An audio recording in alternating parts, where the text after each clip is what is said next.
Yes, Mr. Matrix.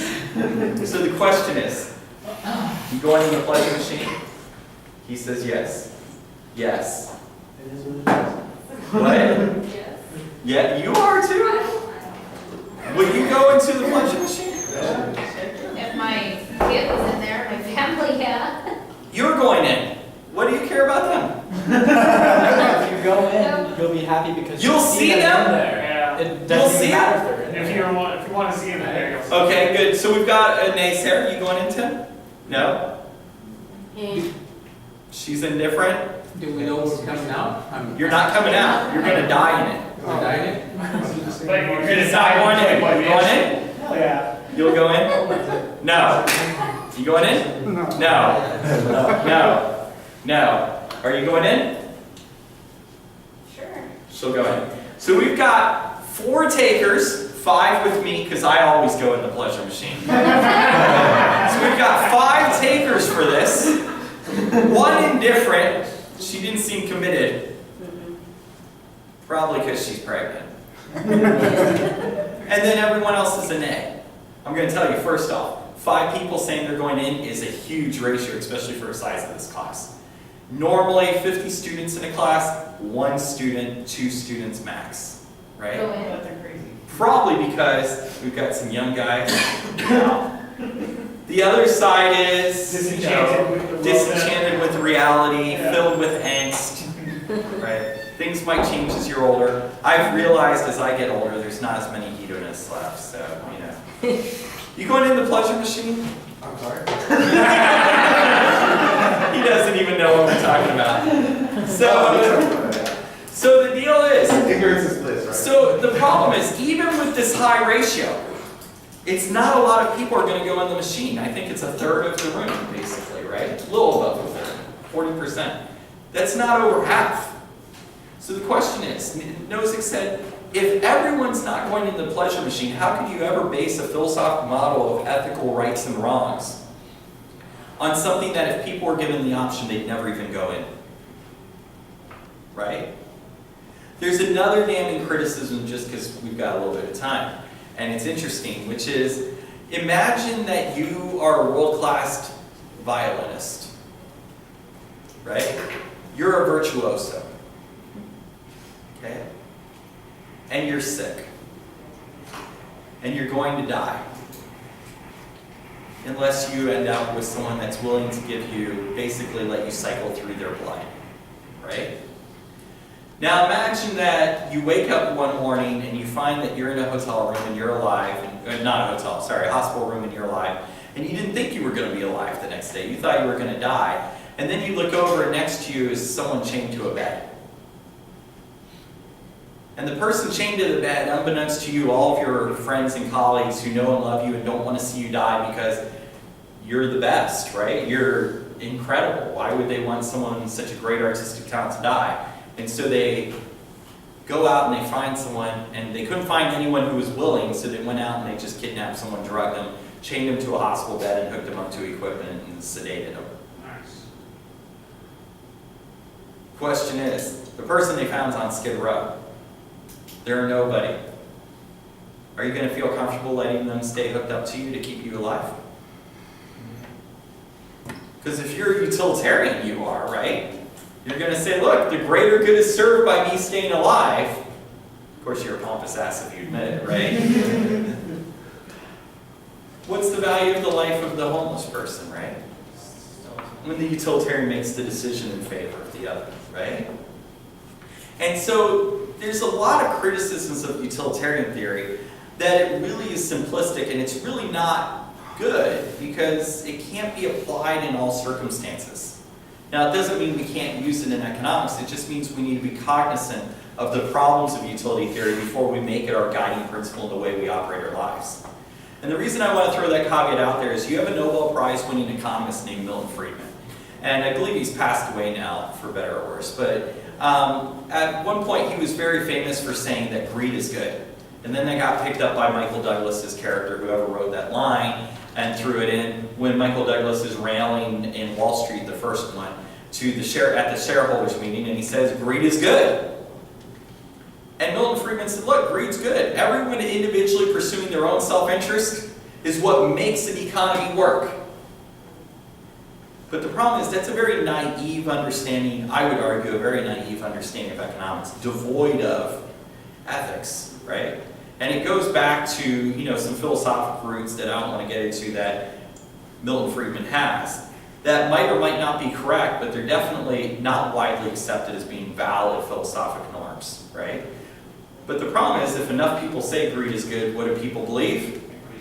Greed is good, right? You know, and so, you know, I just want you guys to be cognizant of the fact that the model, if you take utility theory to its extreme and you believe that it's fully applicable in economics, then you can end up with a very ethically devoid sense of, a skewed sense of economic reality where you say greed is good, right? And there's been a lot of talk in this. 2 years ago, when I was at the National Economic Association meetings that I go to every year, I was listening to Deidre McCloskey, who's a fairly well-known, famous economist, and she gave a talk on restoring ethics to economics classrooms, right? And the fact that, look, we have a basic lack of understanding of ethics. I mean, only 2 people have had ethics, and, well, 3, 2 of them in high school, and 1 person, I don't know where Tim had it, right?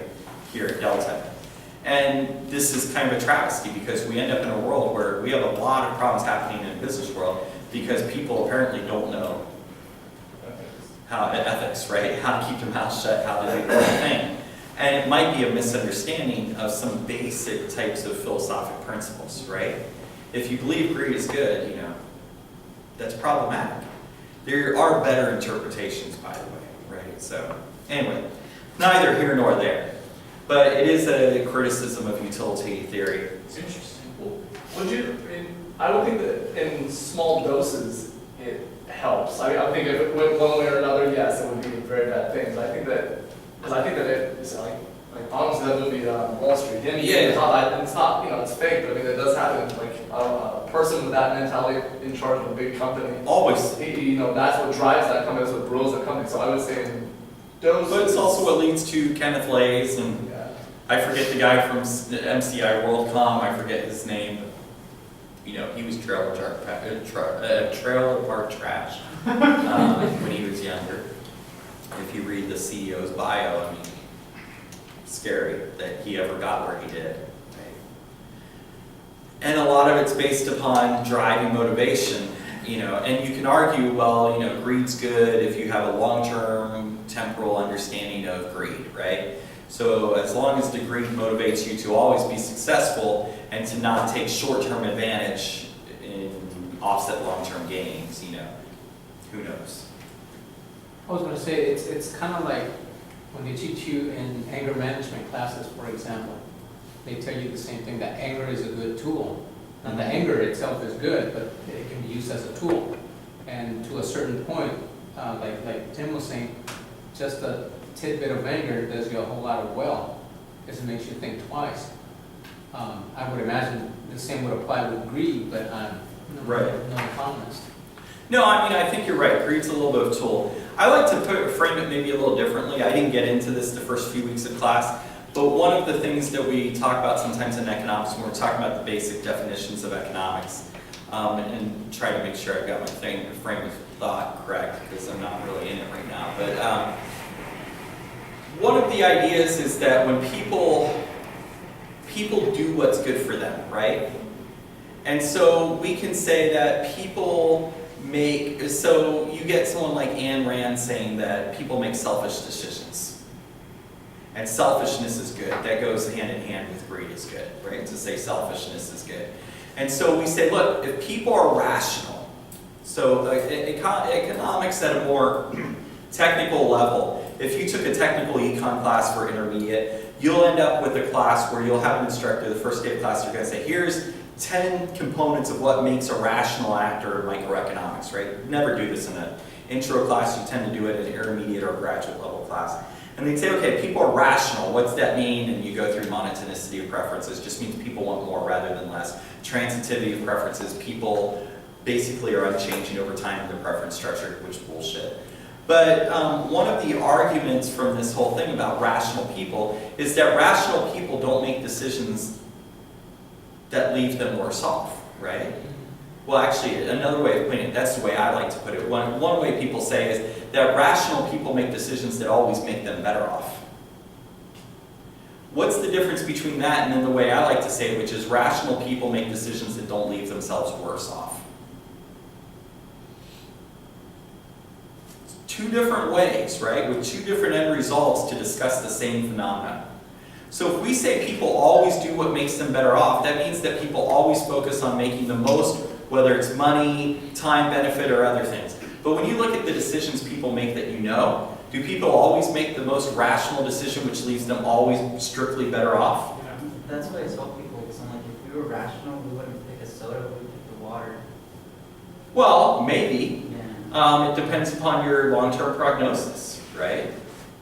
But the problem is, and it also depends on your period in history. I mean, through most of world history, the water wasn't safe to drink until it had been processed into beer, wine, or something else, right? You needed the alcohol to kill off all the bad things. So you live in a chronic case of cirrhosis, right? Yeah, cirrhosis of the liver. So, what I like to say is rational people make decisions that don't leave them worse off. What that means is if you're faced with two decisions, one is if you're a business owner and your company's going to lose money, you make the decision to cut labor, make some people unemployed so that you can keep the business and survive, right? Rational people, under my definition, don't have to cut labor forces just because they know they can make more money. There was a huge transformation in the way the business community operated. Prior to the 1980s, you almost never heard or read in the business publications about businesses laying people off at all. But if they did, it would be because there was a really bad recession, right? And the company was on the verge of going under, and so the owner says, I've got to can some of my employees or else I'm going to go under. It's better to survive and maybe be able to hire them in the future than to go under, right? All of a sudden in the mid-80s, you start seeing large, mega, multinational corporations like General Motors. General Motors laid off more people than they ever had in their history in a year when they made $1 billion in profits if they hadn't laid people off. And instead they ended up making an extra $500 million from laying people off. That's a big mindset change, right? But there was also a lot of legal changes surrounding this as well. I believe it's in the 80s when we have some legal changes in regards to shareholder responsibility and the way accounting rules were interpreted, and you end up having basically CEOs being told part of their job is to make sure that their company maximize shareholder benefit, right? It becomes a legal norming process, which might have been the case before legally, but wasn't necessarily enforced in the same way. So shareholders could come in, in the modern time period, you can sue a company because they didn't make